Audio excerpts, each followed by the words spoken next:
Hello students, तो unseen passage की ये फिफ्थ वीडियो है। इससे पहले हम 4 वीडियो और अपलोड कर चुके हैं, तो आप उनको डिस्क्रिप्शन बॉक्स में जाके देख सकते हैं। ओके, तो आज हम स्टार्ट करने वाले हैं कि because our eyes are so valuable to us both for work and for play. क्योंकि हमारी आंखें बहुत ज़्यादा वैल्यूएबल है, मूल्यवान है खेलने के लिए और काम करने के लिए। तो it is important that we should take care of our eyes. इसलिए हमें अपनी आंखों का ख्याल रखना चाहिए, बहुत ज़रूरी है आंखों का ख्याल रखना। And by using our eyes, अपनी आंखों का उपयोग करते समय फुलिशली, वो भी कैसे, बेवकूफ़ी तरीके से, अगर हम अपनी आंखों को कभी बेकार तरीके से यूज़ करते हैं तो it is possible to damage them so severely. तो ये संभव है कि आप अपनी आंखों को गंभीर रूप से डैमेज कर लेंगे। दैट, इतना कि दे नेवर फुली रिकवर, वो पूरे तरीके से कभी भी ठीक नहीं हो पाएंगी। एंड फॉर दिस रीज़न, इस कारण के लिए, it is wise to observe a few simple rules. इसलिए थोड़ा बुद्धिमानी होगी अगर आप कुछ सिंपल रूल्स को ऑब्जर्व करें। जैसे स्पेशली व्हेन रीडिंग, स्पेशली विशेषतः तब जब आप पढ़ाई करें, राइटिंग लिखें, और डूइंग अदर क्लोज वर्क, या कुछ और ऐसा नज़दीक वर्क करें, सच एज मेकिंग मॉडल्स, जैसे मॉडल्स बनाना या और कुछ। Whatever work we are doing, हम कोई भी काम कर रहे हों, there should always be enough light, एक पर्याप्त प्रकाश, लाइट होना चाहिए। It should be sufficiently strong, और वो लाइट पर्याप्त रूप से स्ट्रॉन्ग होनी चाहिए, सफिशियंटली, जितना ज़रूरत हो। And should at the same time be evenly spread, और उस लाइट को पर्याप्त रूप से फैला हुआ होना चाहिए। इफ़ वी आर राइटिंग, अगर हम लिख रहे हैं, तो we should be in such a position, तो हमें एक उस पोजिशन में होना चाहिए, that the hand which holds the pen, कि हमारा जो हाथ है जो पेन को पकड़े हुए है, does not cast a shadow on the paper, उसका पेपर पर छाया, शेडो ना पड़े। Where the letters are being formed, जहाँ हमारे अक्षरों को, लेटर्स को बनाया जा रहा है। और एक और चीज़ ध्यान रखना है कि very strong light should be avoided, बहुत ज़्यादा स्ट्रॉन्ग लाइट को अवॉइड करना है, ज़्यादा स्ट्रॉन्ग लाइट नहीं रखनी, because it is tiring for eyes, ये आंखों के लिए टायरिंग होती है, बेकार होती है, आपकी आंखों को ख़राब कर देगी। Particularly when reflected from a sheet of white paper, और क्योंकि वो वाइट पेपर पर रिफ्लेक्टेड भी होगी इसलिए।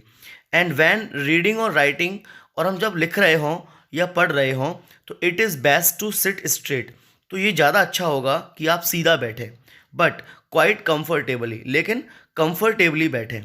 And to have the page about, और जिस पेज में आप लिख रहे हो उसमें आप लगभग 12 इंचेस फ्रॉम द आइज़, वो 12 इंचेस आइज से एंगल पे होना चाहिए। Never look directly at a very bright light, कभी भी डायरेक्टली एक चमकदार प्रकाश में देखना नहीं चाहिए। सच एज, जैसे द सन, सूरज की तरफ, और अ वेल्डर्स आर्क, जैसे जो वेल्डिंग करते हैं ना, उनकी तरफ। अनलेस, कब तक, you have thick dark glass, जब तक तुम्हारे पास कोई मोटा सा चश्मा नहीं है, टू लुक थ्रो, उसको देखने के लिए। लाइट एज ब्राइट एज, प्रकाश जितना ज़्यादा ब्राइट होगा, these can quickly damage the retina, उतनी ही जल्दी वो आपकी आइज़ की रेटिना को डैमेज कर देगा, आपकी आंखें उतनी जल्दी खराब हो जाएंगी। किसके, बियॉन्ड रिपेयर, रिपेयर होने के परे। ठीक है, तो यहाँ आइज़ के बारे में बताया गया है कि हमको क्या करना चाहिए, क्या क्या प्रिकॉशंस लेने चाहिए। चलिए अब इसके क्वेश्चन आंसर देखते हैं। तो फर्स्ट क्वेश्चन है कि eyes are valuable to us, eyes हमारे लिए बहुत मूल्यवान है, किस लिए, फॉर वर्क, फॉर प्ले, या फॉर वर्क एंड प्ले, दोनों के लिए। Right, C is the correct answer.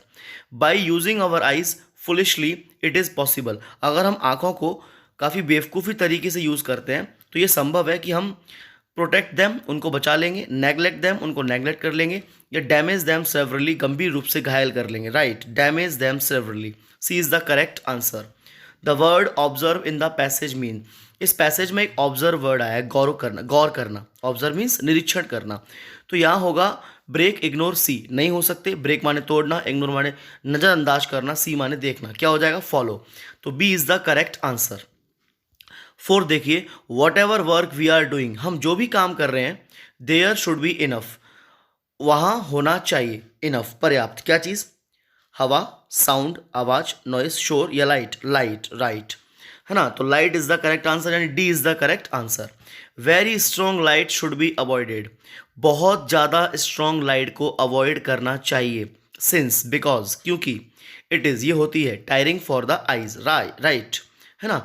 या कंफर्टेबल फॉर द आइज, नहीं, अगर लाइट ज़्यादा है तो वो आँखों के लिए टायरिंग होगी। अच्छा, उसके बाद क्वेश्चन है the verb form of simple, simple का वर्ब फॉर्म ऑफ बताओ। सिंपली, ये एडजेक्टिव हो गया। सिंप्लिसिटी, ये नाउन हो गया, ITY लगाए। सिंपल टोन, ये भी एडजेक्टिव हो जाएगा। सिंप्लीफाई, ये वर्ब फॉर्म है, तो सिंपल का वर्ब फॉर्म क्या होगा, simplify. Okay, whatever work we are doing there should be, हम जो भी काम कर रहे हैं तो वहाँ होना चाहिए, वहाँ क्या होना चाहिए, इनफ लाइट, पर्याप्त प्रकाश, या सफिशियंटली स्ट्रॉन्ग लाइट, या सफिशियंटली स्ट्रॉन्ग लाइट होनी चाहिए, मतलब पर्याप्त रूप से स्ट्रॉन्ग लाइट होनी चाहिए, या इवनली स्प्रेड लाइट, फैली हुई लाइट होना चाहिए, या ऑल ऑफ दीज। तो आपको समझ आ गया होगा, इनफ लाइट होनी चाहिए, सफिशियंटली स्ट्रॉन्ग लाइट भी होनी चाहिए, सफिशियंटली, और इवनली स्प्रेड लाइट, फैली हुई लाइट भी होनी चाहिए। तो all of this is the correct answer, यानी D is the correct answer. Last question देखिए, वाइल रीडिंग और writing the page should be from the eyes, जब हम पढ़ रहे हों या लिख रहे हों तो पेज को होना चाहिए हमारी आंखों से कितने एंगल पर, बताइए।